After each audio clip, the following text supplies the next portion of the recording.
Yeah. I just see like Cletus says there's a blob in Karen Deer. It's a yellow zone, has 38 people flagged in it. What? What? Go to the red zones, people, and kill each other for real.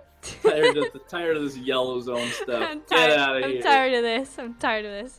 Looks like some sort of organized even fight's red zone, gonna happen. dude. Black zone, right? Black zone. Not even just red zone. I suggested, you know how like at the end of betas typically they have events, right? Like, so if you were around in like the first betas, sometimes it was like, you know, these big, you know, like escort missions, or like they were dropping like mobs in cities and stuff. So yeah, we're gonna see some open world here.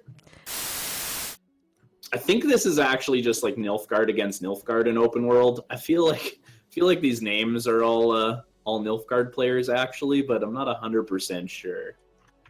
They're in a different guild, so they've clearly coordinated it. But so you think something might happen over there? oh, they're already fighting. Yeah, open world. Wait, what? I put the name in chat so you can hop to like a tank if you want to see. Oh, thank you. Let's go there. But I'm pretty confident it's Nilfgaard versus Nilfgaard. Maybe there's some Nilfgaard people in chat who can verify that, but...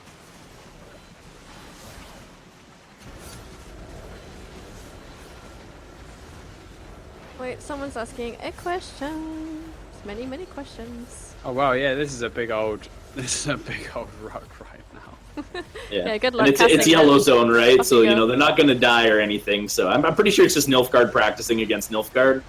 But then they're going to be three annoying minutes on the floor unless you've got revive pots or reses. Yellow zone action.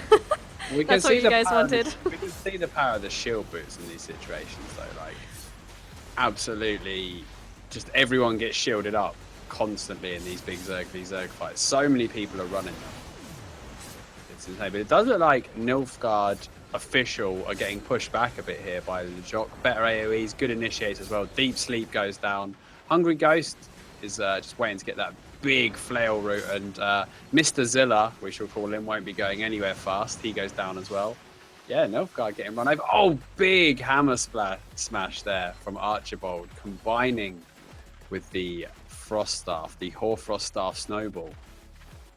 Keto mounts up to run back to his team, get a few heals. Rothland, I think the call has been made to stop the fight for now until everyone can regroup. I think they're calling it a win. I think they're gonna wait for people to get up now. See the boy Storm Shooter on his knees. See Deep Sleep on his knees. See C-Unit Zilla on his knees. A bunch of Nilfgaard on their knees. I don't know if any of the... I don't know how you would pronounce the other side's guild name. Loki, probably, I guess. But yeah, Loki. I didn't see many of them go down, honestly, so a little bit more coordinated on their side, perhaps.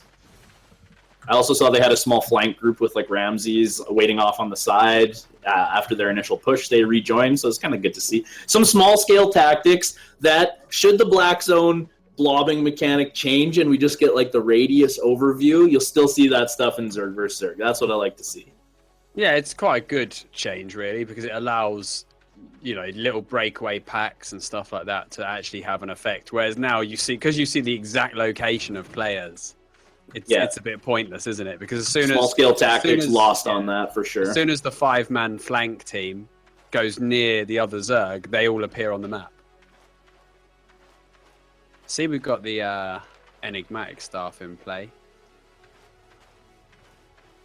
Getting those shields out.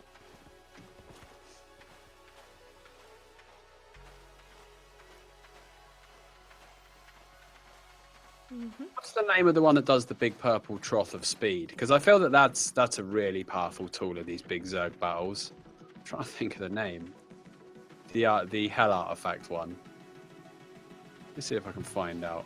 I see it so rarely, I actually don't know what it's called off the top of my head. It's the Occult Staff. Occult Staff, yeah, that's it. Yeah, Time Corridor is the E ability.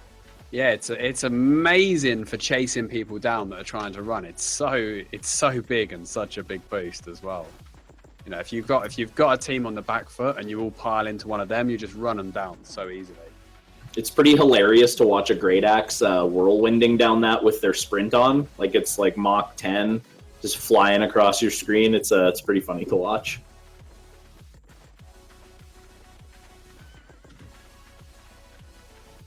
Yeah, great work with the Hoarfrost there, combining with the Hammer Smashes. Perfect timing, perfect execution. I think he got 5 with his Hammer Smash. And then Akela, you're using the Flail for the really good root times. I wonder if they already know that we're watching them practice. I mean, I see Law in this. chat, so not sure if Law's like on comms with them or not, or still talking or playing with them. But I'm sure they maybe know. It's not the end of the world. I'm sure they're just practicing in the yellow zone. No, so. I don't mean it in a bad way. I just think it would be kind of funny, right? You just go out there, you just want to practice some fights and stuff, and then everyone's watching him. They're probably scaring all the noobs, right? Somebody zones in here and they see a yellow zone with 31 hostiles, and they're like, "Oh, I'm just gonna leave." They probably walk right into them without noticing. I think that's what I would do in the end. To be honest, I think a lot of people would just be curious more than anything. Oh yeah, definitely.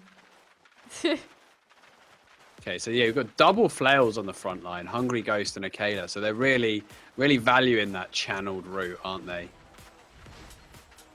I guess that's their game plan, is lock them down, hit them with the wombo combo from the Frost. There goes a Demon Arrow, though, doing huge damage.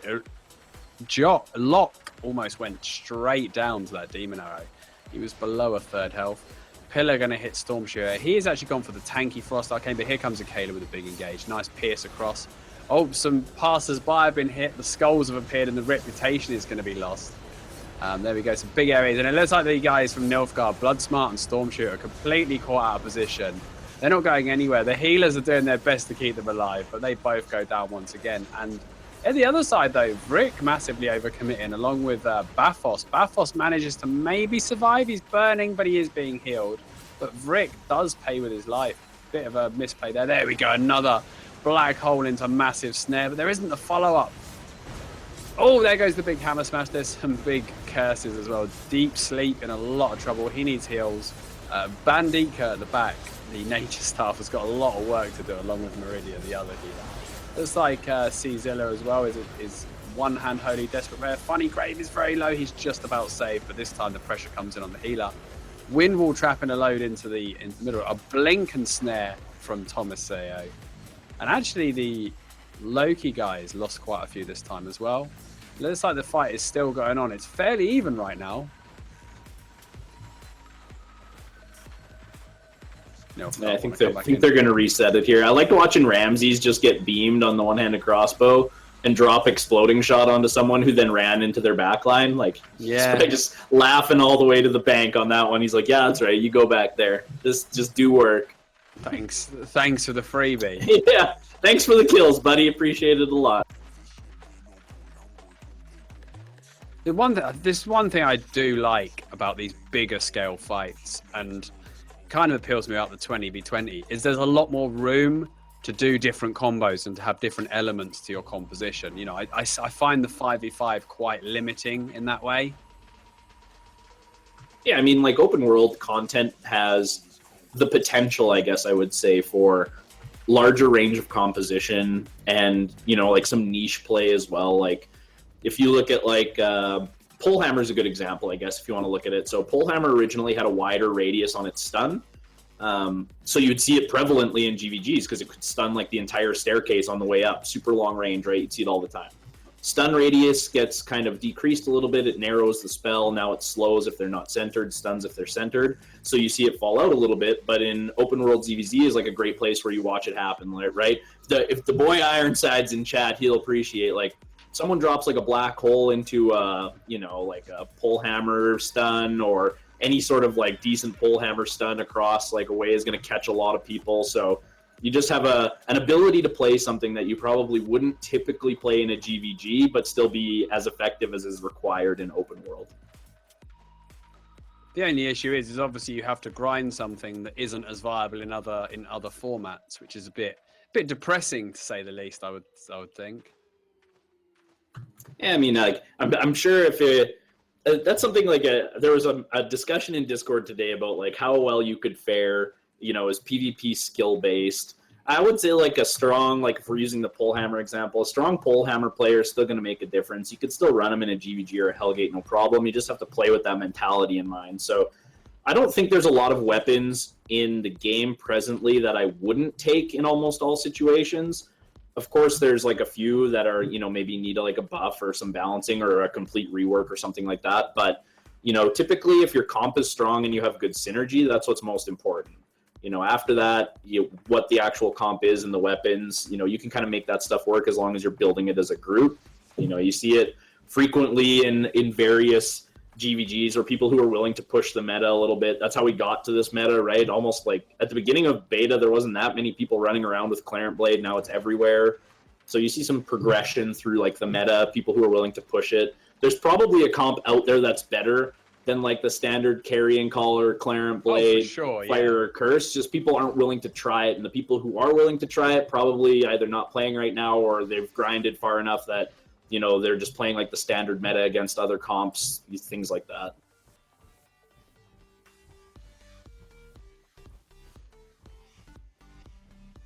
I think these guys, are they regrouping for another round? I think so, they should be. I would guess so. Are they dispersed? No, okay. There's a few guys not flagged up. I think that's to keep the numbers nice and even. I think they're looking for even numbered fights here. Looks about 15 aside. Maybe 20, 21, 2, 3, 4, 5, 6. I think about 15 aside. I'm curious to see what the arcane changes. If you see like a resurgence of arcane in GVG and Hellgate meta, I would not be at all surprised. Yeah, well, the mana drain particularly could be very powerful if used correctly. Yeah, you could basically run like it's almost like the old. You almost ran like arcane before, like in the previous beta, as like a debuffer kind of mid tank. I guess I'd call it. Like they're wearing tank spells and they're debuffing and buffing, and they kind of operate like in between the front and back lines. I had a ton of fun playing that. I played that as well in the last beta, so I could definitely see a resurgence of that with the upcoming changes, where now you're looking at like an energy buffer debuffer sort of build. You could run like Enfeeble and be super tanky. You could run like shield boots and still provide like even more additional shields to your team. Like I just see it. Of course, it's always been reigning supreme as like the best support weapon, and now there's just kind of a few more options to that play style with those changes. Yeah, well, when it dropped out of favor a little bit in terms of like actual DPSs, and I think, like you say, this might be the thing to bring it back into play. I mean, we're definitely going to see people trying it. That's a guarantee. How long it lasts will depend on how effective they find it. Yeah, I stand by the fact that it's still one of the highest skill ceiling items in the game. Like a great arcane player, it's viable. I don't care what the spells are like, even if they didn't change at all. Like a great arcane player is still viable in my opinion. I'd put them on my team in a heartbeat if they're good at what they did. Yeah, it's all about timing, isn't it? Really, with the arcane. Like you've got to. Yeah, you've got to hit that. You've got to have really good communication between the people who are like, if it's you've got a Clarent or a one-handed curse, the people that have got to build up stacks for that big ultimate, you want to communicate with them for the perfect times, and not shielding too early and stuff like that, saving it for the real pressure.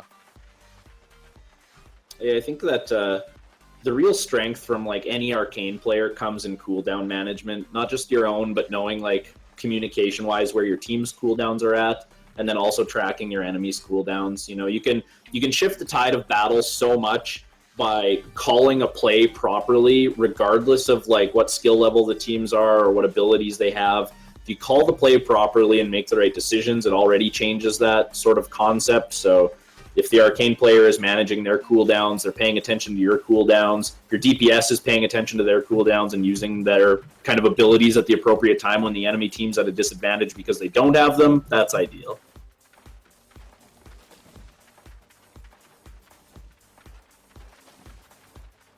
I like this one Paradise guy coming in here just deciding like he's gonna whole bunch of people just rolling in being like, we're gonna attack all of these flag players. Is that so? What? Why not? Nothing to lose. There's 1, 2, 3, 5. I don't know. There's probably like 6 or 7 of them, I guess.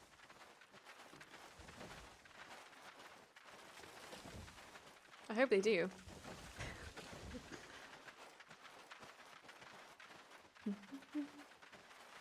It's funny, you can see like the Southwest group was moving around, like Stormshooter and all those guys just hanging out there, while the Loki guys are over murdering some people who decided they'd come and see what was going on, I guess. Oh, damn. Can you give me a name on that side? Because I'm basically just Yeah. watching Stormshooter at the moment. They're all down already. It was Yeah, like yeah, almost it was a little. Because they instantly just flop dead.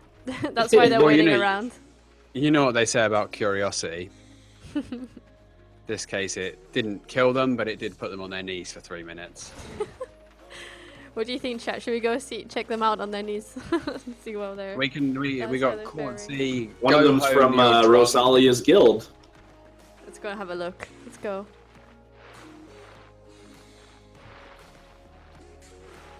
Aww. I threw a name in chat. The Rosalia can see his pride and joy Dragon Master on his knees, chilling there with the Vendetta logo on his cape. I think they're gonna go now, actually. Round 3, maybe? Yeah. Oh, a nice demon eye. Not quite got the range to connect on everyone there. Hungry Ghost, the only person hit with it. These flails are doing some good work. And the Hoarfrost staff hitting 2, Bathos trying to get in there. We see some tornadoes coming out as well. All of the curses. One of the biggest things is I have no idea whose curse and whose firewall is whose. The meatballs and the snowballs are fairly obvious because they're going in the direction of the enemy team. But the curses, I really don't know what's going on. But Nilfgaard already lost Sidixa. Sidixa is down and they are falling back. A massive Hoarfrost there. Freezes 5, but there's no follow-up. Ramsey's pinging away. Big demon arrow into Pierce though. Sidixa just still on his knees in the middle of it, observing all that's going on. Tomasio with a big root on all of the Loki guys, but he's going to pay with his life, I believe. And he tries to run out with a meatball up his jacker, and that's going to end very badly for him. Shrode getting beamed up with his great fire. He's going to drop some pillars and do some damage, but no big plays from him coming out. Gather PNS, I'm going to call him. It's going down as well. And it looks like the Loki guys are on top. They haven't lost anyone as far as I can see. I know Kayla is down just over on the bottom of the fight. More firewalls, more curses coming out. Meatballs. I think this time the Nilfgaard have actually got a couple of meatballs of their own, as well as a great frost hail. And the demon arrows is doing work. Westall goes really low. Shield boots after shield boots after shield boots will save him though. Bit of a panic reaction. Yeah, it's the massive damage output here. Still wanting to fight on though. Nilfgaard not wanting to give up yet. Bathos might go down unless he can get saved. No, more shield boots. There's shield boots as far as the eye can see. Shield boots like, everywhere. I think once you've been shield booted, you shouldn't be allowed to be shield booted again for 25 seconds. I think you should have like a cooldown before it can be re-engaged, because just everybody running it in a ZVZ is so good. It is getting a slight change in Hector, isn't it? Yeah, I believe shield charge is getting a small nerf, if you will, in the Hector patch notes. The output amount down 100 or something, isn't it? I can't remember the exact figure. I'm sure someone will enlighten me, but here we go. This one looks like it's going to the death, actually. Weed Hunter of Paradise has decided to join the fray, all on his own with his great battle axe. He's spinning around like a madman. Actually, the Pony and Friends Dragon Master's back in. Sex Boy, great name. Quartzy's in there trying to do so. This is just devolved into some sort of drunken barble. There's fists flying, there's chairs flying through the air. Everything is, and now, but all of the Reds have just decided to bang the Blues out. Now they've decided to join forces for a little bit, and now there's some sort of spinning dance party going on. Well, we did say it would be fight night, right? We never said anything too specific here. Well, there's definitely fighting. People are fighting. Yeah, I think I was just trying to find it. I think the shield charge changes are smaller radius, smaller duration. I'm not sure about value. I think the value is staying the same, unless I missed that. But I just think, like, you see someone go low in this, and it's like just everyone suddenly charges towards them with the shield charge. Right, should we see if we've got any hellgates open that we can jump into? I'm just having a look at the same time. Okay. Don't worry. I mean, what would we have, like 30 minutes or something like that? Hopefully we'll find another GVG. I think we have one actually. So we're just gonna go here. Then we can come back and see what they're up to. Maybe more people have decided to go to the zone. 5.1 gear. So there was a bit of a gear difference there. Annoying. Both teams' pickups though makes it very confusing. To Storm Shooter now, I think they're fighting actually. Oops.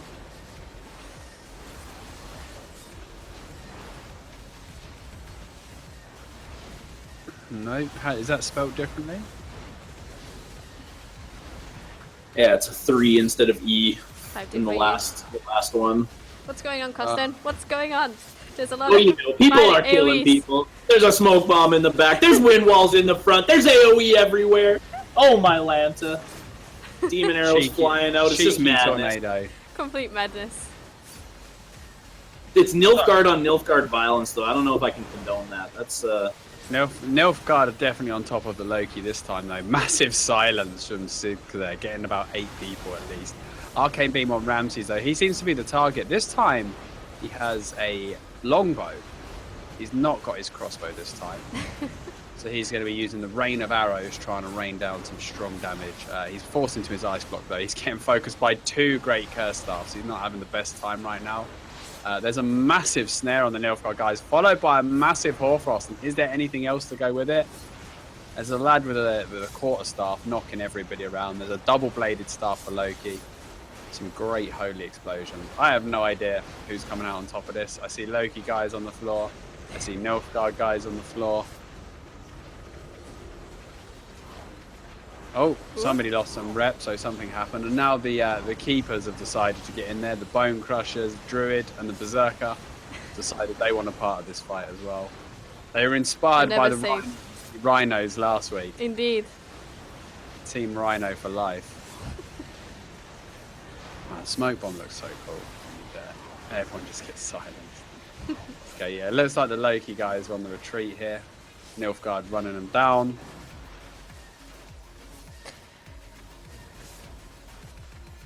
And that's going to be the reset. Keto runs for his life. Loki, Vestal trying to get the holy explosions off, but there's curses on everyone. There's a big pierce.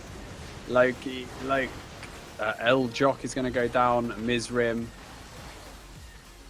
Okay, I think they've called reset now because the Nilfgaard guys are backing out. Yeah, I mean, I just wanted to touch on something actually because we're watching kind of in case people are tuning in or new to the game or something. I guess it's quite common, I think, for people to practice in open world as well. Actually, at especially some of the top end guilds are usually out practicing quite often, and I think that's quite cool. I mean, it's not really happening in many games, I think, where people are just going out and just practicing with each other. I think that's also just going to make you a lot better before release. Well, I think, like we were saying with the GVG self-sieging from the camps, you know, there's not actually many ways to practice properly. So this is a good example of them, you know, getting even numbers, choosing a spot to fight at, you know, opting for yellow so there's no risk from outside interference, stuff like that. Yeah, I mean, how often is this happening for these kind of guilds? I mean, I guess they're usually having quite a lot of action, like when we're, you know, when it's not so quiet. It's a little bit quiet at the moment, but yeah, I can imagine that when there is a bit of a downtime when it comes to population, they're probably out practicing.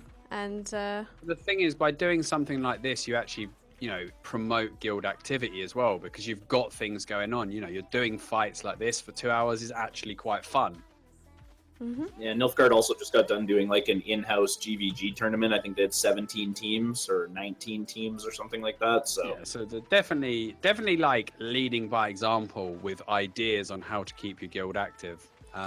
Just be nice if there was if it was a bit easier to set up these things in a way, because I noticed as well when you get your guild island to max, you get given a little arena on the left-hand side. Unfortunately, outside of duels, it doesn't really have an effect currently. It'd be nice to see maybe that be an open PvP zone to allow little GVG practices, things like that. Where, sorry? On the guild island. When you hit max level on your guild island, you get an arena. But it doesn't. It's sort of you can duel each other in it. You can't do, for example, 5v5s. Ah, I see.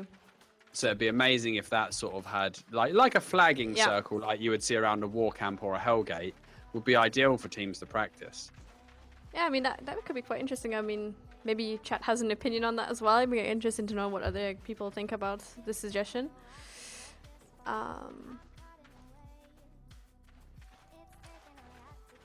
Just checking out what's happening on the map right now. In the hellgates. Yep.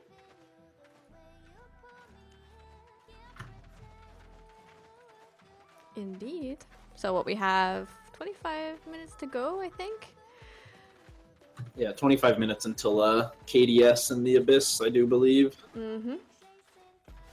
Hoping that there will be showing. But we already established that they should be there, right?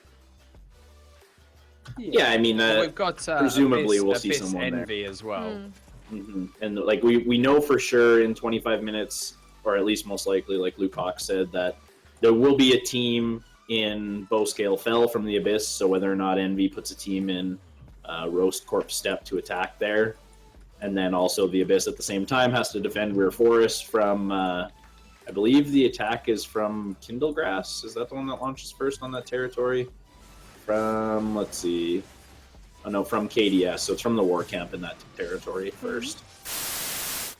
Yeah, absolutely. I mean, it just got me kind of thinking as well, like what could happen as well. You could, I mean, your suggestion was pretty legit, I have to say, but I just had this other idea that you would click on the portal and there'd be like an RNG if you would, if it would just kill you or not, you know. It could be a The portal collapses as you're trying to flee. You get downed. I like anything just to prevent the.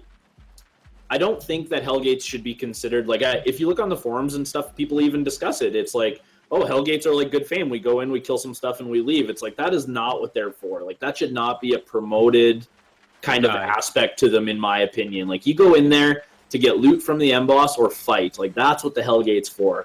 So if you're going in there for fame, like there's way better ways to get fame out there. There should be some penalty if that's all you're trying to utilize a hellgate for. Or my very first suggestion about hellgates was to put in matchmaking. Put in matchmaking, problem solved. You want to go in there in 8-1, you're going to fight someone in 8-1. It's an even fight. You know you're going to fight someone even. Away you go.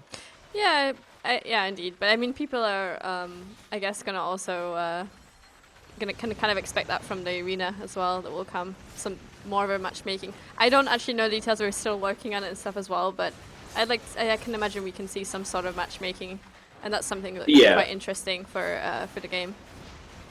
And that way, all of the towns will have much less people crowding the chest because, like, all of the Fort Sterling duelers are just going to be in the arena. You'd be okay. A little bit less clutter in the middle of town. I'm just watching Storm Shooter again, by the way, just while I'm looking to see any hellgates. I mean, we only have like 10 minutes till the next GVG, so it's closing in. The time's closing in. Yeah, the team should be forming up now. We've got 2 to choose from, actually, so... Yeah, I scheduled in for show. KDS. Yeah, exactly. I mean, I scheduled in for KDS because I wanted to give them a bit of airtime, but we could also just switch the other one in case something goes wrong. We can see. We can see. Accusations, I like that.